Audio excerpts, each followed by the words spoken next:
Okay, this is team number 1 over here. Team number 2 over here. Not quite so many, but you look beautiful. And there's nothing more exciting or nerve-wracking than getting to introduce one of the best in the business. If you really want to become unstoppable, you need to be able to get rid of all that stuff and be present in this space as you. He's an award-winning international motivational speaker and coach. He's worked with celebrities like James Brown and Bruce Willis. And I'm Jack Canfield. And I'm Brian Tracy. And I'm John Gray. I'm Jared Robin. And I'm Perry Marshall. Hi, and I'm George Regan. So you get 86,400 seconds in every day. Imagine every single one of them had a dollar sign. That's the money that you were given every single day to spend $1 a second on what you want to have. The next day you get the money back again, but you can't carry it on and you can't add it up. What have you bought with your money today?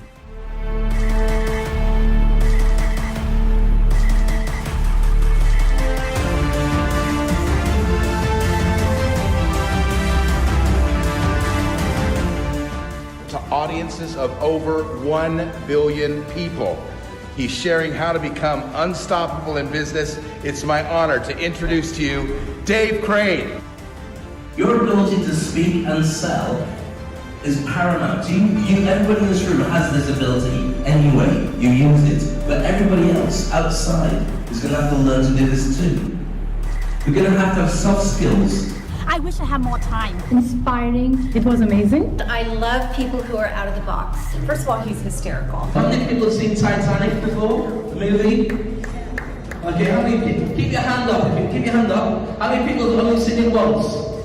Only twice? 3 times? 4 times? 5 times? 6, 7, 8. Have you not got Netflix or anything else to watch? Absolutely amazing. How he's able to reach and connect with his audience. He is super powerful. A totally new level. It's amazing. Talks to you and not through you. Because everything that we learn in the corporate world or learn at school is completely wrong about the way that we should be successful in the future. You could have heard a pencil drop. If you get to be coached by him or do any business with him, you are one lucky person. Trust me, go to Dave. For anything that you want to do. Every single person on the planet needs to find a way to work with Dave. He's an amazing man. I can't wait to work with him more in the future. Dave, you're amazing.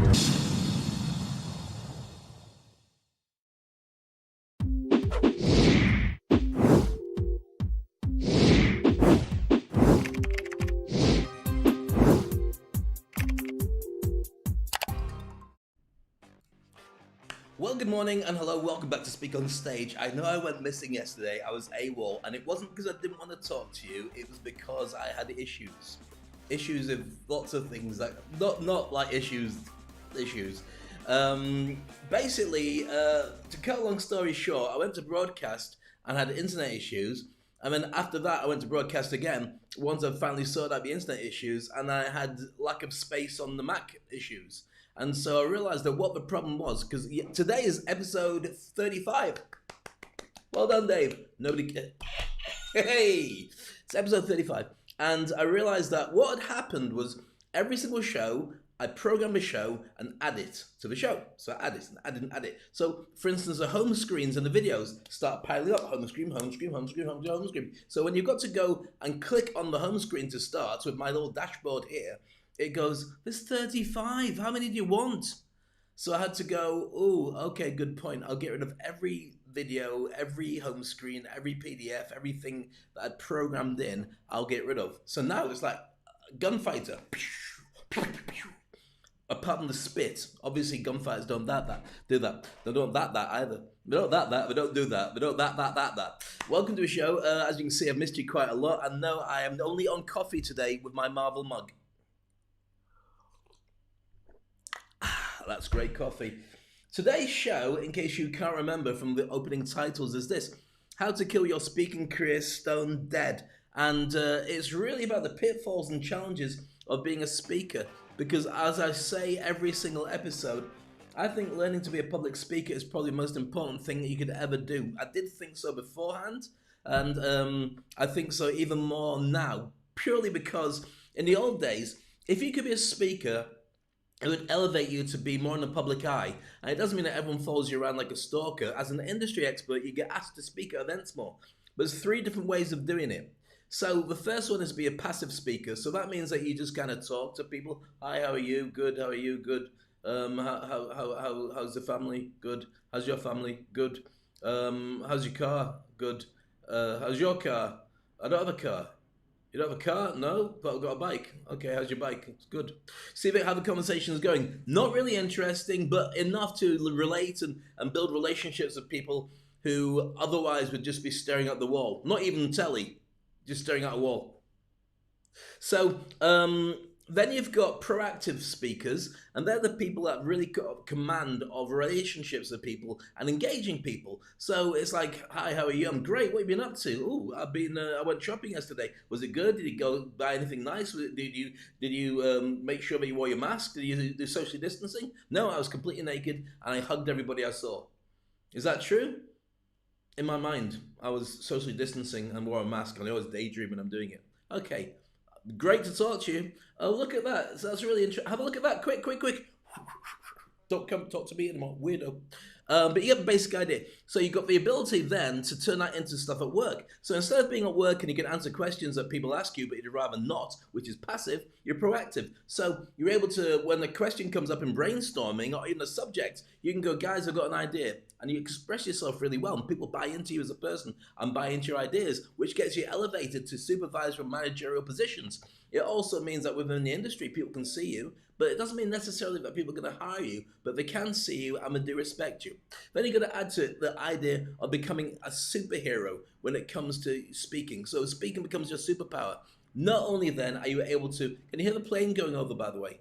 Don't know if you hear the plane. Kind of important, where I live in Murdiff, the airport's nearby, in Dubai Airport, which is perfect because I get to travel around the world, or did, before lockdown. But also in a video later on, you'll understand why it is that planes fly over in the video, which you don't have a clue what I'm talking about right now. But bear with it. It'll all turn into money and goodness and stuff later on. Oh, by the way, bought this in honor of Chadwick Boseman. It's my Black Panther statuette. There you go. Wakanda. That's what I look like if I was wearing black lycra. If you want it to look like a potato, that's exactly what I would be like. So there you go. That's my thing to keep me happy and remind me of Chadwick Boseman and Black Panther. So where was I? So your superpower is your ability to walk into any event, and if you answer a question, when you start speaking, the whole world stops to pay attention to you because you've got a certain command of the way that you speak. So a question might be thrown at the audience, you don't mind answering it, or you could be the person on stage. But what happens is when people see you talking, you've got such an air of confidence about you and something that really portrays that you are worth somebody who's worth listening to. So as a direct result of that, people gravitate towards you and want to do business with you. So somebody will say, I heard you ask a question earlier. I'd be really interested to talk to you because if you are interested in that subject, then we do a lot with that as well. And so suddenly opportunities open up for you. You can also, when you've got it as a superpower, you can have it as a 1.5 job. So previously in proactive, you can get elevated, but you're still within the company. You can be noticed because you're proactive with speaking. When you've got it as a superpower, you can also create a separate tier of finances just because you're asked to speak at events, hosting events, speaking at events, being on a panel, creating a business that's a side hustle. But because you're very vocal and people can understand it, that people want to work with you and quite happy to buy extra stuff from you. But also, if you're in a position where you can use it as a superpower, people come to you and say, can you mentor me? Can you coach me? And that's more visible. Otherwise, you have to advertise yourself as a business. And many people who have got like a proactive but not really powerful stance on speaking find it very chilling to do that because of the fact that you're speaking with strangers. And also, it's hard to advertise unless you are really well known. You've got to then pay for Google ads, you've got to get the website right, and you've got to also, in many ways, go against the grain of a company that you're working for, who's paying you wages and saying, why are you doing a moonlighting job? If you're out there as a speaker, you can say it's part of my speaker career, and nobody's going to say you can't have one, because if you do it right, the company benefits, because you are out there working for, I don't know, Pepsi, Coca-Cola, or Pizza Hut, wherever your company is, but you're going out and speaking at events, representing. See what I mean? So it's kind of useful to have those things. So today's show is all about the things that could go against you to get you there. When you can get all those things to work, and it's like a progression. You start off passive, everyone starts on that. It's like a beginner, basic level when you're playing a computer game. Then you can get a grade up towards proactive. There's loads of things that happen to make you proactive. And then you get a super promotion to having it as a superpower. And then you go up to higher levels where you can walk out in front of any audience anywhere in the world, whether you speak the language or not, and still hold them and do anything you want with them. I've done that, where I've been in front of like 2,000 people in Rio de Janeiro, where probably about 3/5 of the audience doesn't speak any English at all, and they're wearing headsets. And there's booths, there's 13 booths of translators translating what I was saying. And I had to host the event for 2 days. Is that possible? Yes, it is. When only like, I don't know, what's that, 2/5? 400 people? Is that right? 800 people? 700 people? When only a small amount of people can understand you speaking in English, you've got to be able to ask questions. And you've got to be able to answer questions yourself as well. So here's the thing, and it's very much like the skill sets that you need to be a broadcaster in the new economy, where your speaking is not enough to speak in public. You've got to speak through Zoom, go speak through virtual broadcasting and virtual platforms. And when you're doing 3D mapping events and stuff like that, your ability to speak in front of an audience where you're imagining what the audience is saying back to you, so you load it before you say it. You know, it sounds terrible to say it, but it's not like, it doesn't mean disrespect. You know when you're talking to kids and you want to lead them down the answer? So what happens if you knock that over? Are you going to spill it? Yes. Is daddy going to be unhappy? Yes. Is daddy going to walk out the house then and never come back again because you've spilt it and you've ruined life for everybody? If you get that from an adult, call the police. It's not a normal person. In fact, tell your parents. So you get the general idea of this. By the way, as we're doing this show, I'd love to have your thoughts, your comments. Let me know. Contact me right there. And if you like, then like. If you likey, put likey. Don't put likey on your comments. That's weird. Press like, because it means the algorithm sees that you're really interested in the stuff I'm doing, and it will then get the message to more and more people. Do you get that? Is that important? Yeah? Okay, fantastic. Thank you. And also make sure that you don't miss any shows by subscribing and following and connecting and all the different things. We go out live to YouTube, to LinkedIn, to Facebook, and to Periscope, into Twitter and Instagram later on in the day. So make sure that you connect with all those different platforms, because I love having you with me. It's so important that we get to where we need to be. Right, so what we got lined up today? Loads of stuff. I'll tell you about it in a moment.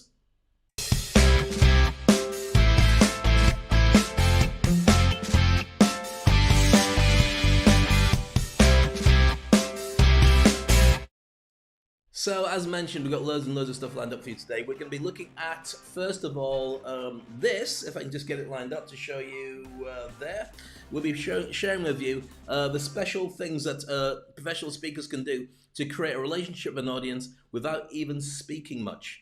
It's those subtle things, those body language things, those facial expressions that make such a huge difference. We'll also be looking at the 10 things that you really should not be considering when you're speaking on a large stage or online or offline or to anybody whatsoever. Use these things and you're going to end up killing your career stone dead. I'll go through them with more detail a little bit later so you don't feel lost. And you don't go, Dave, I don't know what you're talking about. Not that anybody ever uses that voice, but if they did, it would make sense. And also, because we go out to lots of different platforms, especially on Facebook, please do a watch party. Let people know the show is on and let them join you for the party. You can comment if you want, or just keep that all to yourself. I love Dave. Don't ever say that, it's weird. Especially with that voice, it sounds a bit like Gollum. You know Gollum from Lord of the Rings? The Hobbit? No? Well, you should. So make sure you make lots of comments, make sure you start a watch party. If you're sharing it on different platforms, and that's wonderful as well, we get out to more people, build our tribe, and have a stronger community. Fantastic. Right, there's 2 things we're going to share with you video-wise to kick off the show, and I hope you feel as excited as I do about what we're going to be doing today. If you're a budding speaker and you want to know more about it, I will be sharing the different ideas with you, and I'll be doing some case studies for you about how your particular industry, let me know which industry you're in, by the way. I know if you're on LinkedIn, I can look it up, but the problem is sometimes on LinkedIn, I'm doing the show, so I don't have time to look like all the time, and also sometimes people have the most ridiculous actual titles in their title, in their profile. So in their title, you go, I am the SET of what it is, but it's got a lot of initials, which is great, because well done, you've qualified yourself, but nobody but you really knows what that means. All it means is you got a lot of qualifications, and quite clearly you're smart, but you're not smart enough to write in a profile what we can do with you, apart from give you stuff to study. And some people just put a little statement in, like I'm gonna say really cryptic things, like I am the chief brain officer for the computer industry. How can I help you? And you're like, well, that's a really interesting thing, but I don't know what that means. And because I don't know what it means, I don't really know what you offer to me. So let's not do any business at all. And that's kind of what happens. With me, I'm a virtual, I work with United Nations. I train United Nations representatives. I'm a United Nations permanent representative, by the way. And also, I'm a keynote speaker, especially virtual keynote speaker, and I train people to be able to do that. I motivate remote teams around the world to feel motivated and feel great that we work for the parent company. That's what my stuff is. Previously, and that's my LinkedIn profile, but if somebody says to me, Dave, why are you choking? I'll say, because I need to drink some very expensive IA. IA is Malay for water. I'm married to a Singaporean. I know all the words. Well, not all the words. In fact, I don't know any words to be honest, just IA. And I'll tell you that word. So, Dave, I used to be an international keynote speaker who trains people to become international keynote speakers. Very simple, elevator pitch, done. But now you've got to add virtual to it. And that virtual is really important because it's part of your online brand. So if you're interested in growing your online brand, these two next videos will share with you lots of tips for being able to do that. The first one is with Brian Tracy, who's one of the world's most famous speakers and sales experts. He's a real guru. I had an opportunity to hang out with him a couple of years ago. Really good guy. This is his 6 do's and don'ts of being a speaker. Very useful. I don't buy into everything because I think that with virtual it's evolved quite a lot, and also I think there's an old school way of doing stuff that is effective, but you can fast track things on it. So I'll explain that to you later. And the second one is a promo video that I put together with my beautiful daughter Maya, and Maya was responsible for holding the phone. I've got my dogs in it as well, so I hang around for them if nothing else. And it shows you how with the right ideas you can put together a very effective promo that you can sell your business with, which is all the point of becoming a keynote speaker. And the reason I mentioned the plane flying over earlier is because there's a plane in the video.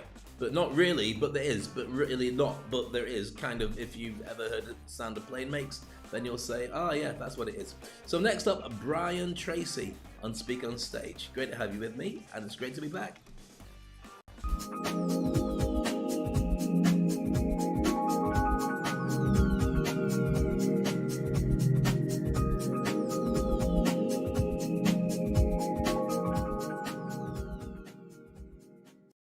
The do's and don'ts of public speaking.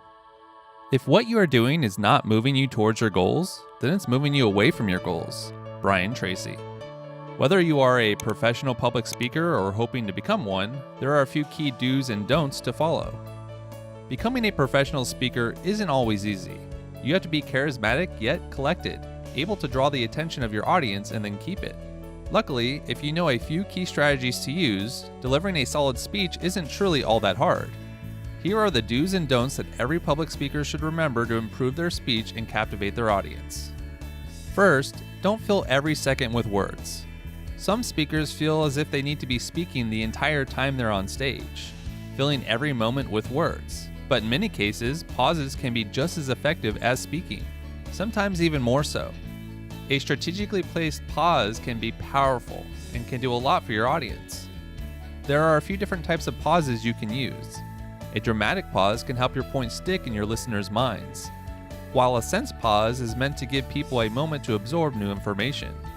You can also utilize an emphatic pause to highlight an important point, or a sentence completion pause to encourage audience interaction as you start a familiar phrase and let the audience finish it.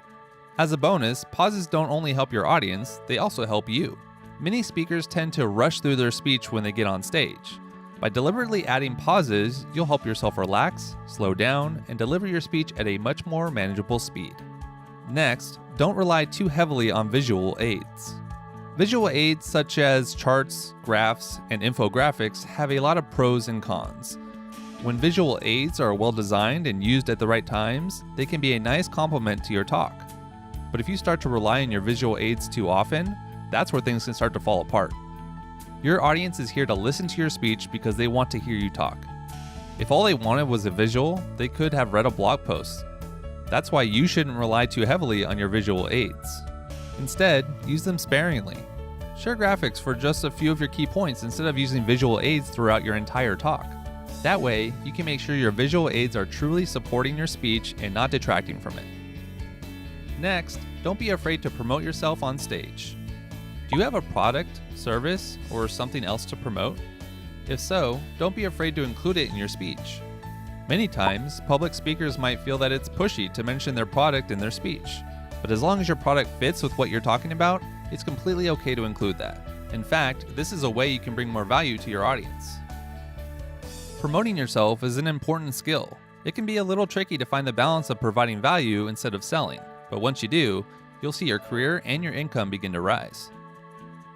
In fact, while we're on the topic, download Brian's 5-minute speech formula by clicking the button on screen now. It's a simplified cheat sheet that will help you write your next speech very quickly. The fourth public speaking don't is to not fidget or pace. Fiddling with your note cards or nervously walking back and forth across the stage isn't the best way to present yourself as a professional public speaker. Instead, practice your speech as much as you can and get comfortable with being on stage. The more time you spend giving speeches, the more relaxed you'll feel with each one.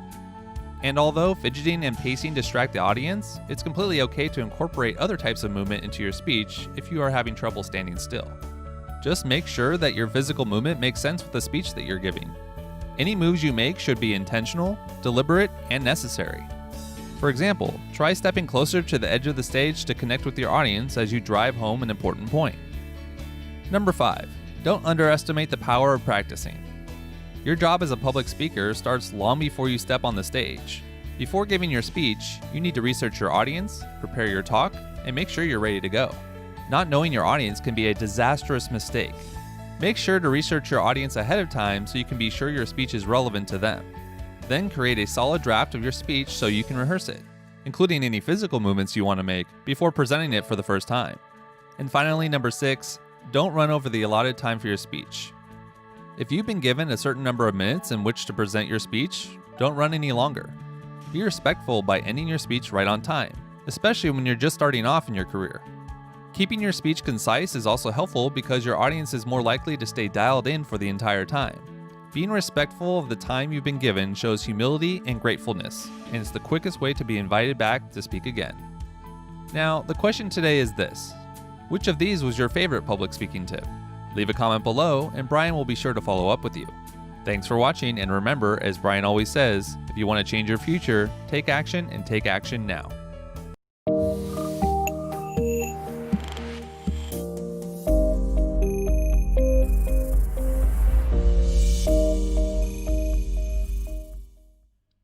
Thank you to Brian Tracy and his crew. It didn't sound like Brian Tracy, it sounded like somebody else, but not to worry. Some very useful tips there. A couple of things I'd say slightly differently. I don't train any of my people to overspeak, as into, one of the things that was great there was about the overdoing your time. Don't ever go over your time without permission. It's a massive no-no, and if you're running a conference or they're hosting a conference and you get a speaker who won't get off the stage, there's nothing worse than trying to get them off and they refuse to go. And what happens is if they take an extra 5 minutes, that's going to be recovered back later on from the coffee break, which means that they get less time. You normally got a sponsor or something going on, or the lunch time, which means that people have got plans for lunch, you've got meetings set up, so they come back in late anyway. And so you've got to restart it. It's a real nightmare. And if it goes over 5 minutes, it's kind of doable, but some people try and take an extra 10, 15 minutes because they get so excited by the idea of them speaking, and it goes down really well. So, you know, I can share some more. Do you want to hear more?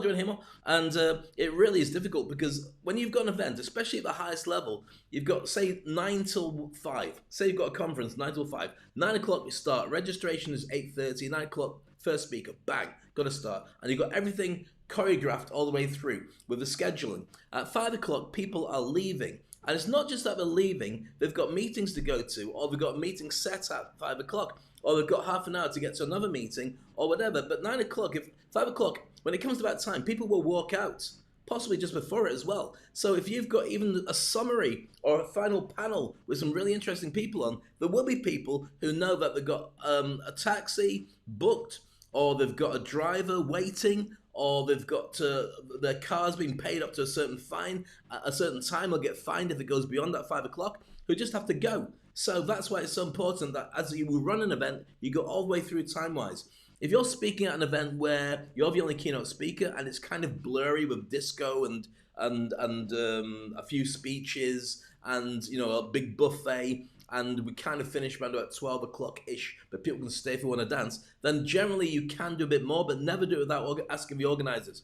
And never ask them, if you can avoid doing it on stage, that's better. But sometimes I've had questions from the audience, and it's gone on a little bit longer. I'll turn to the organizer during a video, or just take a moment to go to one time. I'll say, can I get an extra 5 minutes? If they go like that, then I know I've not got an extra 5 minutes. I won't argue, I won't plead, I won't make it look like the audience knew what I was talking about at all. I don't embarrass anybody, and I know that it's appreciated by the organizers, even if they don't give me the time. The only time I've lost my rag is when somebody brought me on badly at an event. I'll tell you who at a later stage. And then, as I was building up, I had a half-hour slot. They pulled me off the stage at 27 minutes past. Meaning the final 3 minutes, as my building up to my conclusion and also my call to action, buy my stuff, they pulled me in the middle of that. So I come off stage because the MC is king. They say get off stage, I get off stage respectfully. Finish on the slide I was on, round of applause, thank you, go. Then said, what was it? Oh, I've got some awards to give out. And the next 20 minutes was handing out plaques to people in the audience. Was I fuming? You better believe it.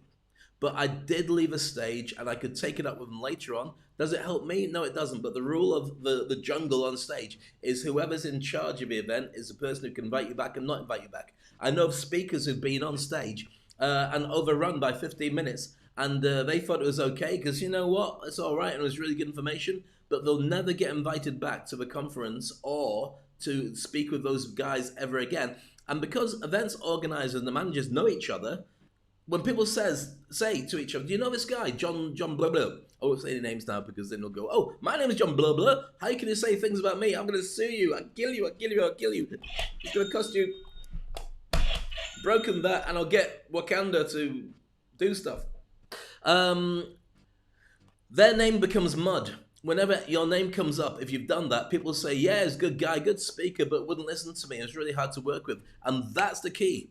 You don't get hired because you're a great speaker. You're expected to be a great speaker. You get hired because you make money for the person and you're easy to work with. If any of those things work out so you're not good to work with, then you're gone. Seriously.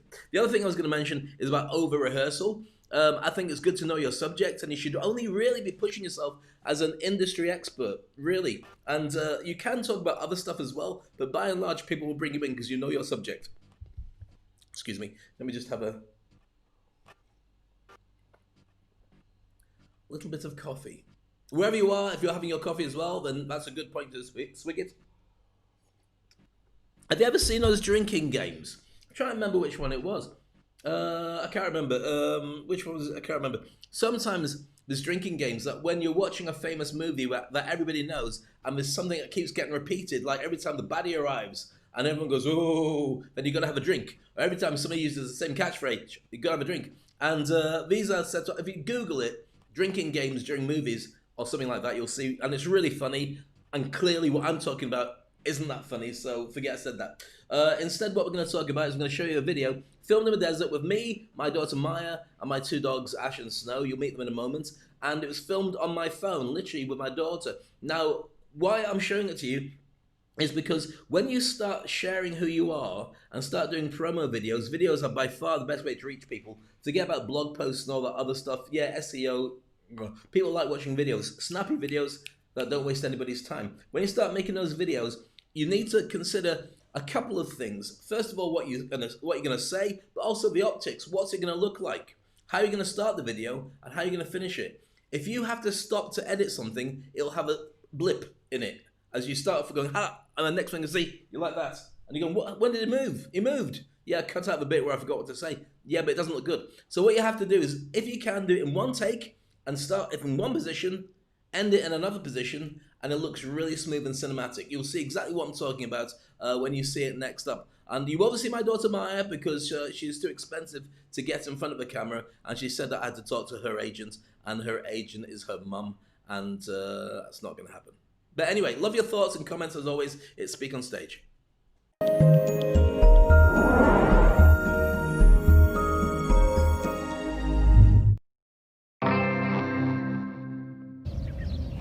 Hi, I'm Dave Crane, and I hope that you're finding it doable to survive after the reset?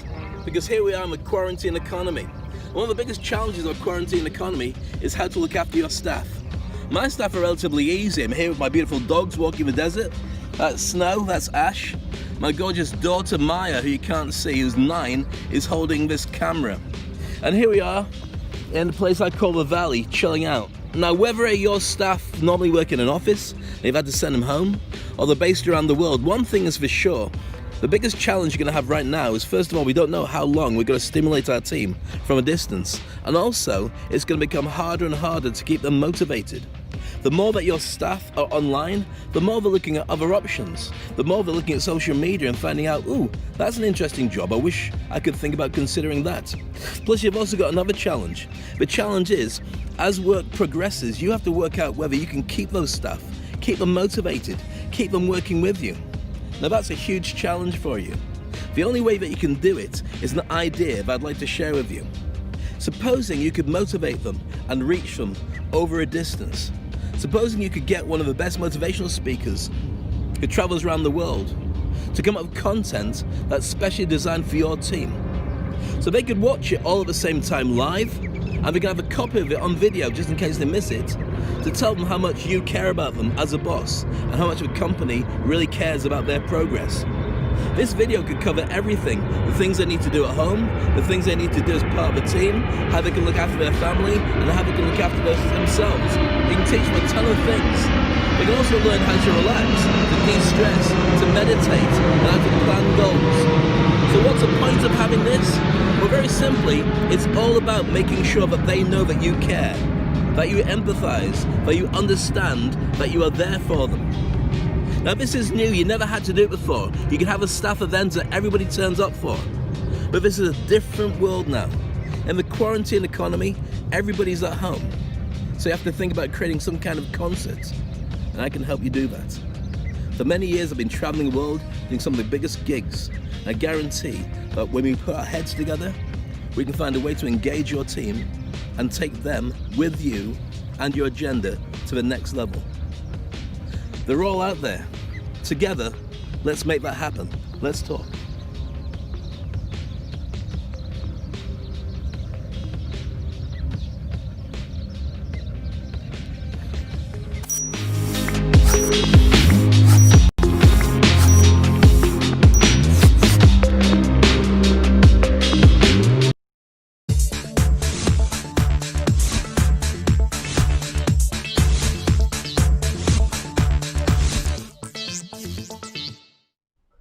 So with that, there's a couple of things glaringly I mentioned on that video.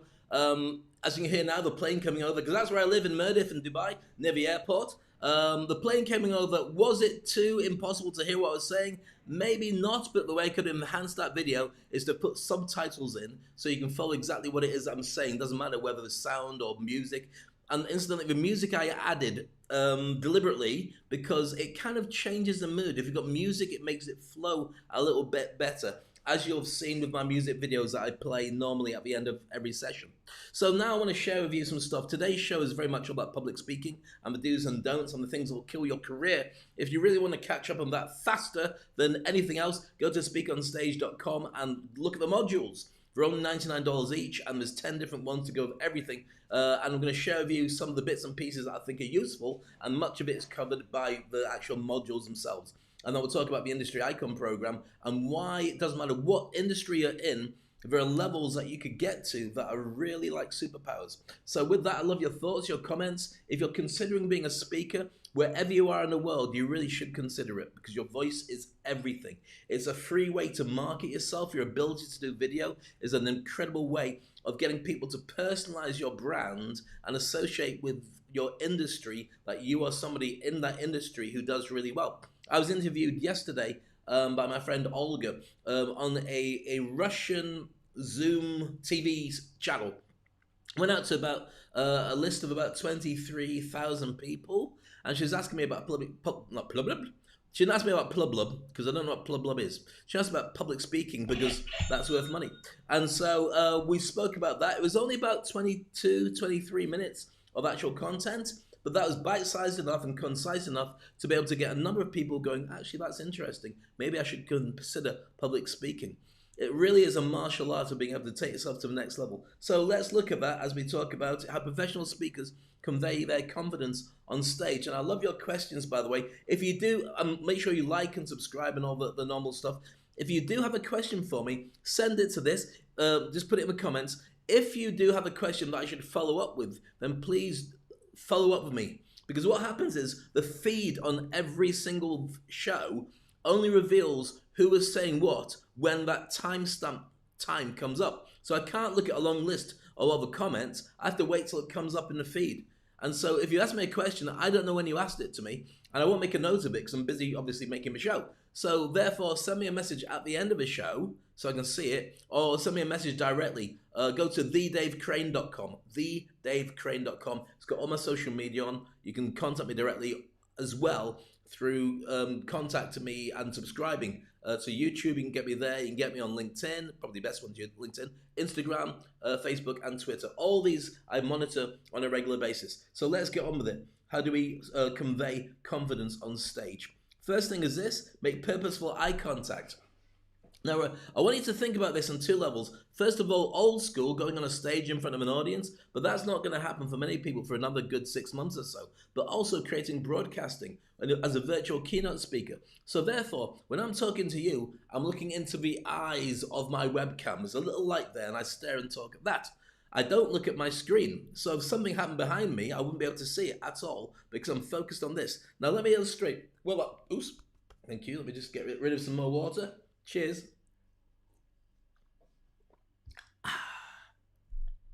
It's good.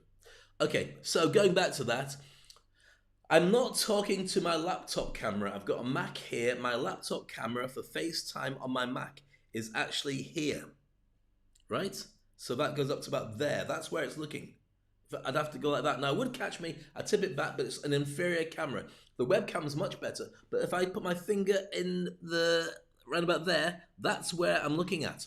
Okay? So that means I can't see my monitor. Now, when people do selfies with their phones, they look at their image and talk to their image, which seems okay to them. But what happens is, if you look at your image and you don't look into the camera, it looks like you're being dishonest or hiding or talking to somebody else. And for somebody who's watching, it's like, well, why are you not talking to me? Look at this. So if I look at my picture here to monitor myself, it looks like I'm not paying attention to you. But when I look at it like that, you're going, wow, he looks better with his glasses on. Put them back on, Dave. Put them back on. But they're temporary cheap glasses. I only got them for keeping my jacket pocket when I need to read business cards. Didn't realize I was going to be stuck in front of a laptop for the last 6 or 7 months. I know, Dave, put them back on. But I want to get some more, just get some glasses in. I can't, I'm busy doing the show. Why are you arguing with yourself?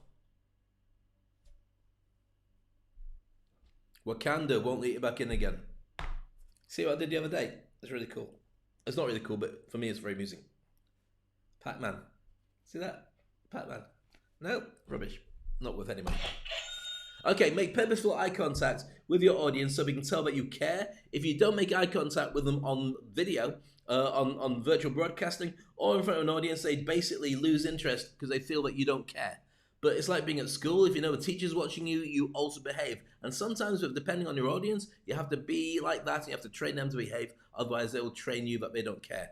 You really train your audience. That's another trade secret. Okay, number 2, engaging facial expressions. Now, if I was to speak every day to you like this, which I do, but I was to go, hello, welcome to the news. My name is Dave Crane. Even with the mask on. Hi, welcome to my... It looks like I'm trying to strangle myself, doesn't it? Okay, I've got a mask. Biscuits. No, biscuits. No, upside down biscuits. Hey, yeah. I've got a mask somewhere. Wait, talk amongst yourselves. Just look in my pocket. Let's see what we've got here. I've got a doggy bag for pooper scooping. I've got some gloves for, when I'm walking out with the dogs or going shopping. And I've got a spare mask. See, thing is, right? Ooh, sanitizer stuck in my pocket. There you go. That's bound to leak. Sorry. I've got cargo pants on. I've not got magician's pants on. And I have got trousers on like MC Hammer from the video Can't Touch It. Those massive things that you could probably smuggle people in. And I'm sure he's had many people in his pants. This, right. So if I'm like that, can you understand what I'm saying? No. But you could understand if I was doing surgery on you. No, you couldn't because I'm not a proper doctor. But that's the whole point. I can't remember. Oh yeah, facial expressions. You can't see them when you're wearing a mask. So you're going to be extra expressive, especially when you're talking clearly to people, and especially when people can't lip read you. And I've done mega gigs where, as I mentioned earlier, we've had translators. And you've got to understand that when you are working with an audience, there's so many different levels where people pick up on what you're doing. So if you're working on a stage with a lot of people, there's usually a big camera on you and a couple of screens. So everyone can see your facial expressions. And it makes a big difference as to whether you're happy or sad. The more you can vary them, the better it is. But if you're doing something that's serious, you don't want to be going, Bleh! Welcome to the news. Yesterday, there was a terrible accident. Bleh! People would not tend to watch your news. Or they'd watch it and they'd use it and they'd put it on social media and you become a sensation and unemployed at the same time. Strange. All right, number 3 is effective hand gestures. I tend not to use my hands very much until I talk about hand gestures, and suddenly my hands start doing this.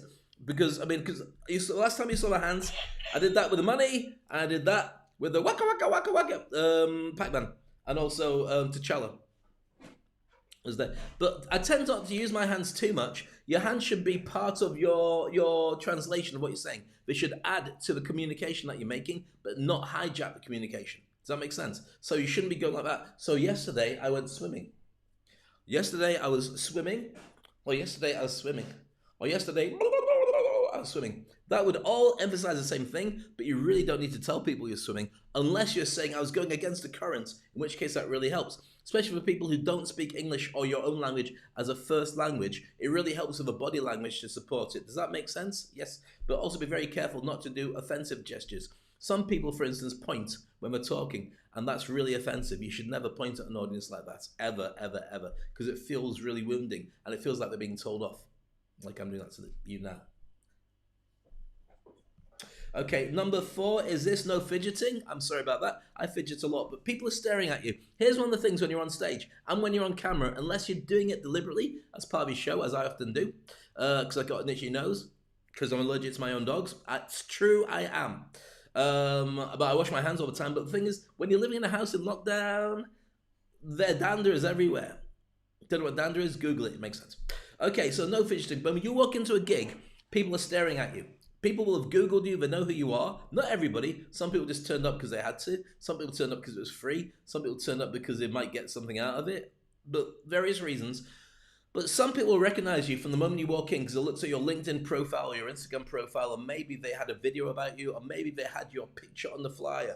The minute that walks in, you are like a celebrity. Whether they like you or not, they're staring at you. So they'll stare at you talking to people. They'll stare at you fumbling through your laptop or your bag, trying to get your laptop and cables out, or whatever it is, and they're judging you, they're profiling you. They're working out if you really are this expert, if you come across like a nutty professor. If you walk in cool and you go, hey, how are you doing? And you walk up to a stage and you go like that. Don't do that because it looks weird, but at the same time, it shows you kind of not even cool, just shows that you got fingers. I've got fingers. Look, if I had a piano, I'd play them, but this is really fingers for checking fruit if I go to a grocer's.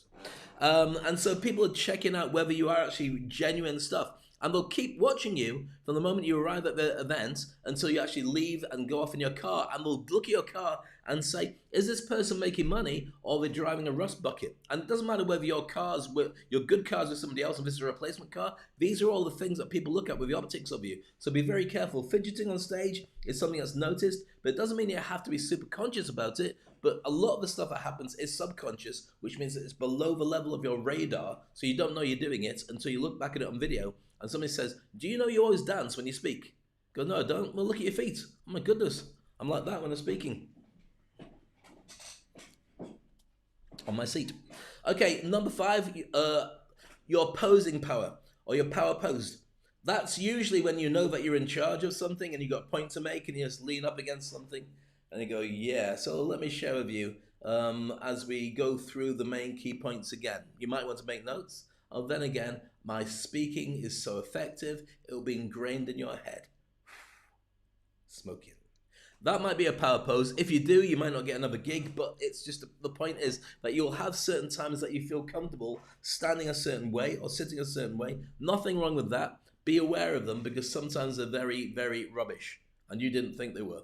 Sometimes you can really offend the audience and you didn't think you were. And sometimes you can go to a different country where you're going, oh, hey, this is international. Everybody loves me. But the truth is that we don't really know what you're talking about, because your idea of customs are sometimes not other people's idea of customs. You can really offend people sometimes by doing it the wrong way. So you've got to be careful for that. And also measured movements. As you do move around, be very careful that you don't move too much. I remember coaching a CEO of a big fintech firm, and we're doing an event in front of about 3,000 people. And I had this massive stage and lots of rah-rah stuff going on. And whenever I watched him speak, he'd pace the entire stage up and down to talk to these guys over here, talk to those guys over there. And what happens is, as you watch him speak, eventually you're just going, oh my goodness, will you stop moving? Stop, we can see you. You got big screens. Stop moving. So I told him that. I said, if you really want to enforce your power and your control, stop walking around. Choose a centered part of the stage and stay there. And hold the audience and talk to them when they're on that side, talk to them when they're on that side, and hold it properly. And he did it, and his performance was much better, and he thanked me for it. So there you go. Just like you're just about to say thank you. Thank you, Dave. Thank you, Dave. You're very welcome.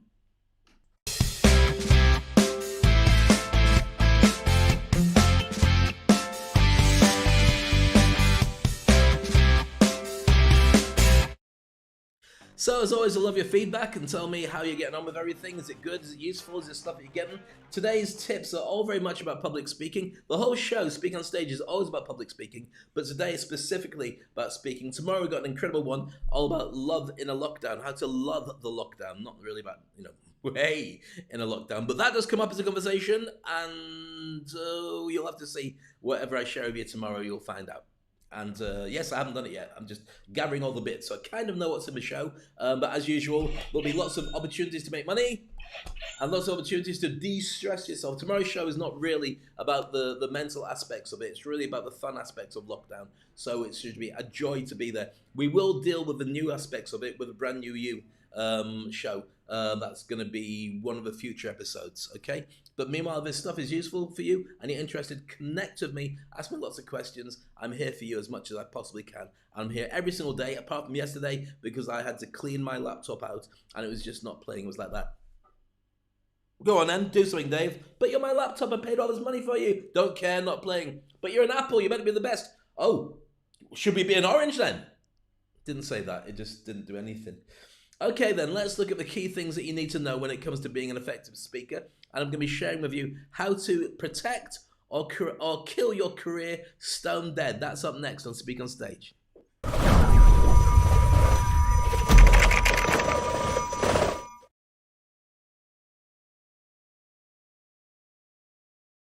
Did he catch me? I was drinking my coffee. I'd hoped it would be a longer jingle. And it wasn't, so I apologise. And I apologise again if you heard me make a slurpy noise during that. It was just coffee. Okay, so here's the key 3 things to think about. And the last point has got 7 things. So it's kind of 1, 2, 3, 4, 5. It's kind of 10 points, isn't it? Kind of, if you discount the way I've put it all together. First point, how to kill your speaking career dead. And you should really put in how not to kill your speaking career dead by doing the opposite of what I'm saying. Well, no, do what I'm saying, but don't kill even before you started it. You could. Okay. Number 1, choose your battles, but remember you're always in public. So here's what I mean by this. If you get into an argument with somebody in public, especially on social media, and you're right and they're right in their own eyes, it looks like 2 rabbits fighting, blah, blah, blah, blah, blah, and it looks really pathetic. Even if people know you're right, they're just going, wow, you made a fool of yourself. Even if you win, you'll be so strategic, so careful about it. Only choose battles that you know you can win. So on social media, here's what I do. When I get people that give me grief, haters and trolls, or just argumentative people, sometimes I make a comment, and I tend to avoid certain subjects, which I'll explain to you a bit more later on. So I'll make a comment, and somebody will suddenly come in with a comment that looks out of place. Normally you get, yeah, nice one, great Dave, oh, I think this and I think that. But sometimes you turn around and say, you're so full of yourself, who do you think you are? Sometimes they're a little bit more ambiguous, and you're not sure whether they mean it as a joke or they're just playing. So what I do is I check the name to see who they are, and I reply with something that's giving them the benefit of the doubt. So if they say, you're so full of yourself, I might say I'm not at all, but I do believe I'm right about this one point. See, still not trying to cause a fight, just giving them a benefit of a doubt that they're trying to be nice. And then sometimes they come back with something even more so, like had a look at your profile and your profile says you're an expert in this, not that, so what do you know? It doesn't matter what they say. At that point, the gloves are off. Now, Gary Vaynerchuk, who I really respect, I met him, he was in Dubai about 6 months, was it 7 months ago?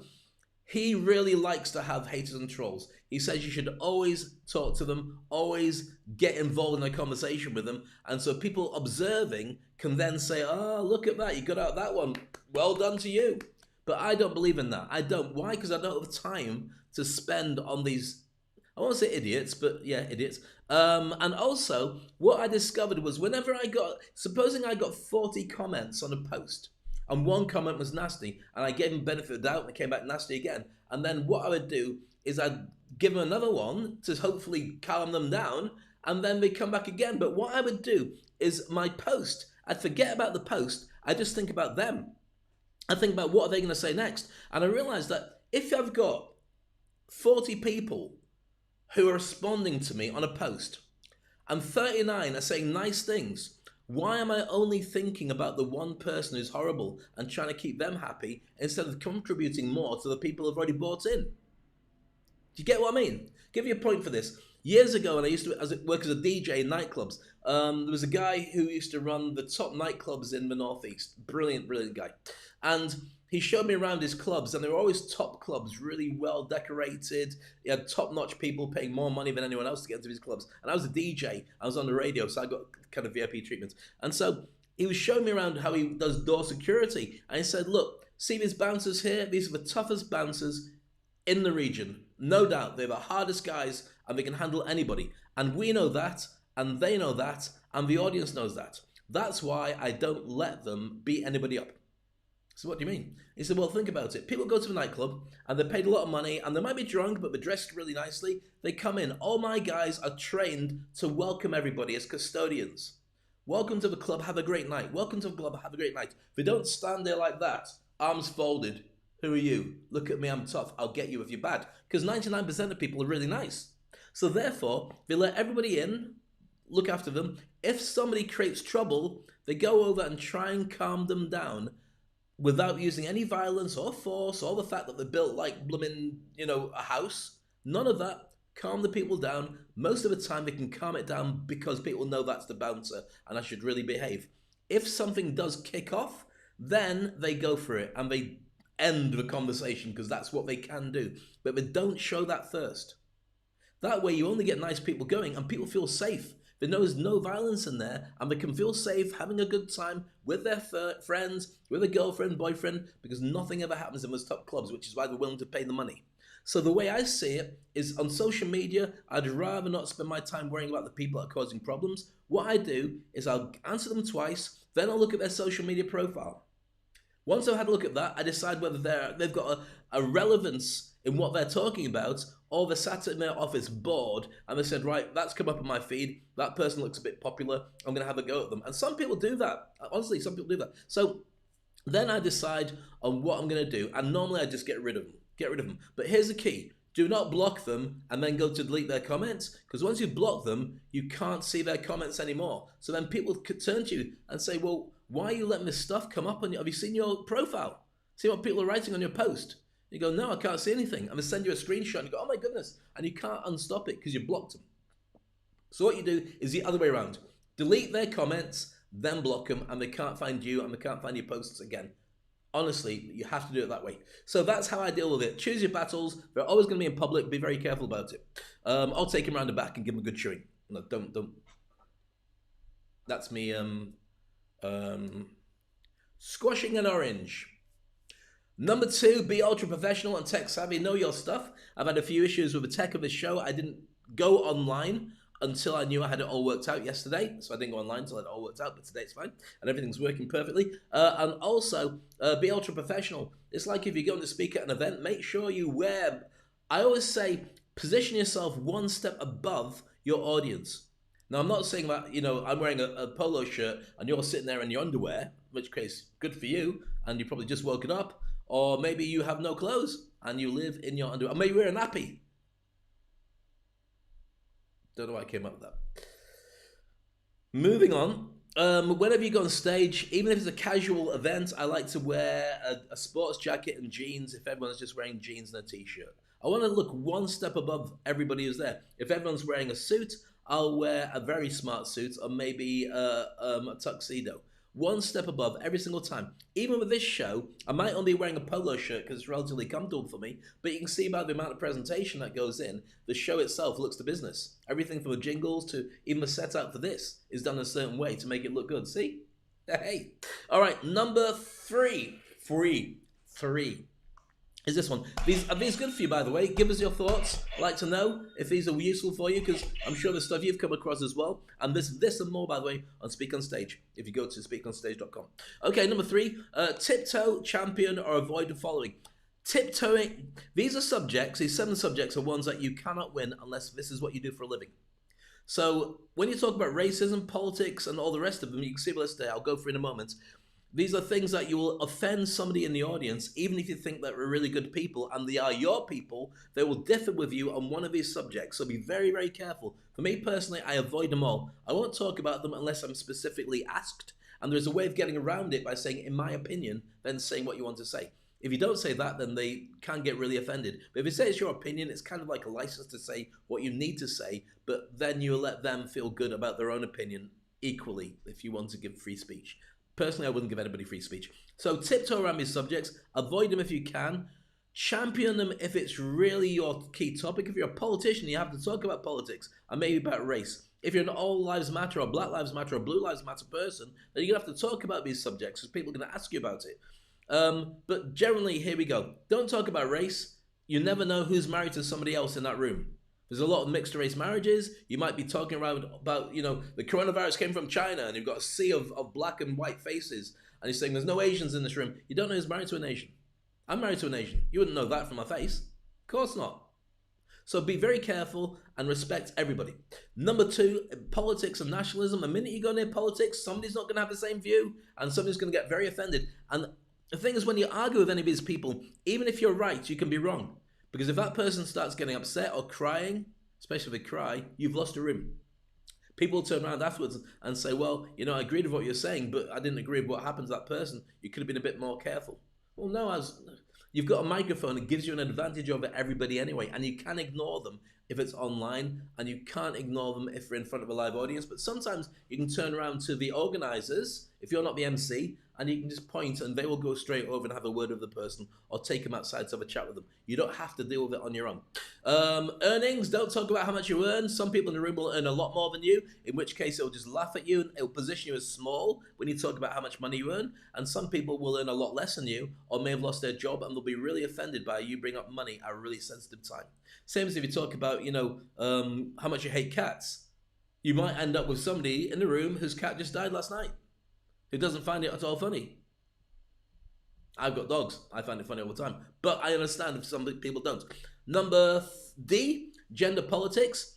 Don't do it. Me Too movement is brilliant. You can talk about that, but at the same time, you've got to look at who your audience is. And if I do talk a lot at diverse events, on ones about women empowerment, but I don't pretend for a second to be a crusader. I talk about the fact that I love my wife, I love my daughter. I've got 2 dogs in the house that are female. I don't mean my wife and daughter, I mean my 2 dogs. So I've got 4 girls in the house. That's what I mean. Got out of that one. No, money's not going to save you, Dave. So I talk about the fact I've got a very female perspective on life because I've got to be super sensitive to the people around me. But I don't pretend to be female. Obviously, beard would make me look a little bit weird. But I can get away with talking about it a little bit from the point of view of a guy who knows nothing. Then I'm allowed to speak. If I talk about it like I know the law and this is the way it should be, then that's a completely different thing. Not something I would do, even in a room full of women. Sexual preferences, whose business is it? Nobody's business. Unless you are going along to a special party where everyone puts their car keys in the middle of a table and then gets undressed. Your sexual preferences are of no interest to anybody else. And also, bringing up somebody else's in the room is their private stuff. Let them keep it. If they want to tell people, that's their choice. Okay? Again, think about the event that you're at. It might be that you're an LGBTQ event, in which case that's an important part of it. So just be very careful and respect other people as well. Some people don't want to be outed. Most people don't want their private stuff to be shared in front of an audience. You have no right to do that, ever, without their permission, and sometimes even with their permission. All right, religion, don't go near it. People in the room will be different from you, and it's equally right as you are, and it's just not worth it. It's just not worth the hassle of declaring something. What I love about Dubai is you've got base part of 180 different nationalities all living in Dubai, of which everyone's got a different New Year and a different celebration time, whether it's Christmas or Eid or Diwali or Chinese New Year, and we all celebrate everybody's. We celebrate everybody's because it's great food that you're going to get. You're going to get a party somewhere, and it's really fascinating to see how the other half of the other part of the world comes together. So respect that, but be very careful. And the last one, G, is profanity. You'll never hear me swear on my show, or very rarely. I did one a little while ago. I didn't realize the microphone was on, but I'm not going to tell you where because you'll never find it. That's how I can make money and not lose it by getting kicked off. So profanity, you never know who's in the audience. And here's the thing, you might be able to say, you know what, guys, I've got this story to tell you, and you sort of do it. You can kind of get away with it, but here's the problem. If somebody is watching you and thinking, this is a great speaker, I want to get them to my next event, and you swear, they're now thinking, oh, do I want the people who are at the event to turn around and say, did you bring a swearing person? In which case, they're probably going to go, I liked it, but I'm not going to invite them. So be very careful. For me personally, I would look at a family, respectful audience and what I would do if there's a family involved in the room when I'm talking. Unless it's a nightclub or you've got a bar crowd or you're a stand-up comedian, in which case people know what to expect. Gary Vaynerchuk is a sweary Mary. He's always effing and jeffing all the way through, but that's what you get from the Gary Vaynerchuk. You know that. People don't like it. He doesn't care less. That's part of his brand. But if it's not part of your brand, you have to be very aware that not everybody's going to know, that everybody's going to like it, and some people might not come back and spend any money with you. So I hope this was useful for you and you learned a lot from it. I'd love to have your thoughts and your ideas on what I missed out. Anything that you think is useful, please share it with me. I'll be more than happy to share that with people on a future show.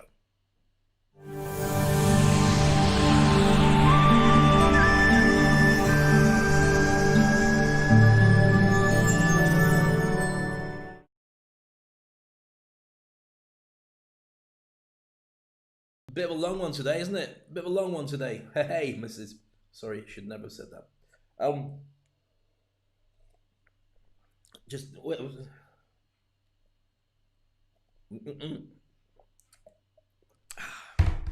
It was good coffee as I switch off my USB cup heater, which is my favorite thing in the world. Not my favorite thing, but really, well, it's not my favorite thing at all. It's just kind of useful. You like that? My tribute to Black Panther cost me about $10, I think it was, from Amazon. And made me very happy. That's on my desk now. In fact, I'm using that more than I'm using my squeeze toy, which still smells nice. Doesn't have any smell at all. And this smells green, y'all. All right, Industry Icon Program. Why is this of any interest to you? I wanted to do some case studies. I'll do a case study for you today about why it's important to position yourself as an industry icon. And I'm gonna use the idea of the passive level, of the proactive level, and the superpowered level for speaking. Supposing let's talk about subject right now, health, coronavirus. Suppose you're a doctor, right? If you're a passive doctor, as in passive speaking doctor, you're able to handle clients. So clients come in, nurse comes in, you're able to say, okay, patients, not clients, sit down, what's the problem? Stroke your chin, and you can start to talk to them. Now, this does not mean that you're very good at doing digital stagecraft, because as telemedicine becomes more of the thing, and you've got the Zoom clients, you're probably not very good at doing it, because you're not very good at speaking anyway, but because you're a doctor, you kind of get away with it, because you're the person in charge, so you can do that, stroke your chin. So what's wrong with you? Okay, take these tablets, and it'll cost you $1,000, and I get 50% to go to my holiday fund. Woohoo! Not talking about doctors like that, that's not fair. They do an amazing job, especially now. Oh my goodness, doctors.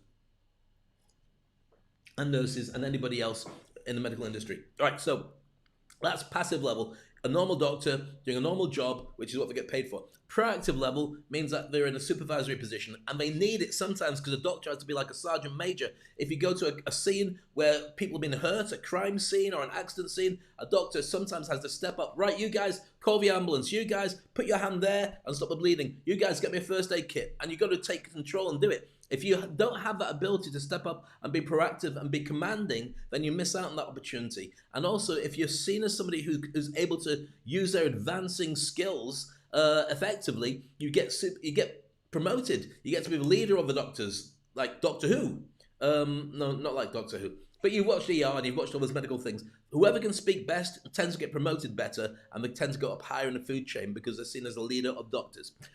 So that's your average doctor, elevated by being proactive to being able to speak. I think that if you can't do this, you're going to have a real problem with telehealth because people won't be coming to you. What they will do is they'll look online for which doctor is going to be able to treat them. They'll look at the TV shows of the doctors, yes, the videos of the doctors, and the positioning that the doctor gives themselves about being an expert in their own personal brand, and that's the person they're going to want a Zoom call.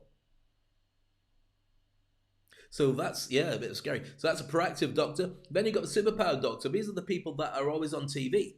And they're the ones that ask to speak at events. And they're the ones that know their stuff, maybe not as much as other experts or scientists, but because they become the focal point of the expertise about it, people call on them to talk. Now look at the careers of certain doctors. So you look at like Dr. Oz and Dr. Phil and Dr. Billy Bobbitt. I don't know. Billy Bobbitt's a different thing. John Wayne Bobbitt, that's a completely different thing. And he wasn't a doctor, but he needed one because he... Google it. So those doctors make a living out of their expertise, all that work they put in as doctors, fantastic, but they're also able to champion medicine, champion people, and get a whole world going around them. And the thing is, there's not many doctors that are in that position.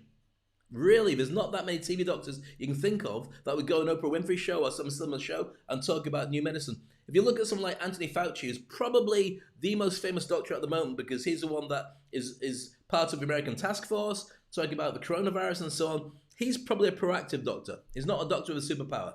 So when he's talking, he's like an uncle or a granddad who's kind of telling you about how it is, but he doesn't come across as a politician. He comes across as a well-meaning guy with really quiet tendencies. So you listen carefully, and sometimes it's a little bit frustrating because you want him to say more, but he deliberately doesn't say more.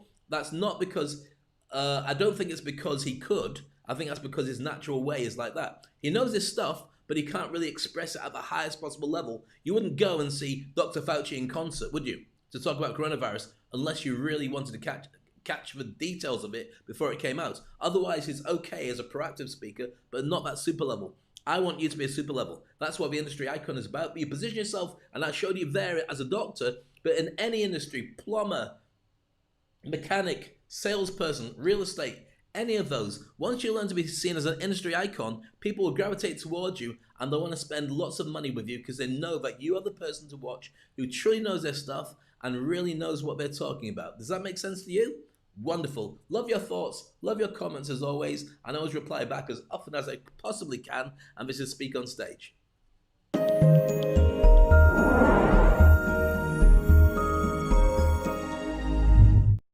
And time has come to an end. Wow, what a long show this was, Dave. Yes, I know it was a long show. Well, did you have to make it so long? Well, I didn't realize it was going to be so long. Well, you clearly did, because you went on for such a long time. It's a big subject, speaking. Yeah, but Dave, you're still speaking now, and you should have stopped. Well, I like the subject. I want to go on about it a little bit more. Well, you shouldn't.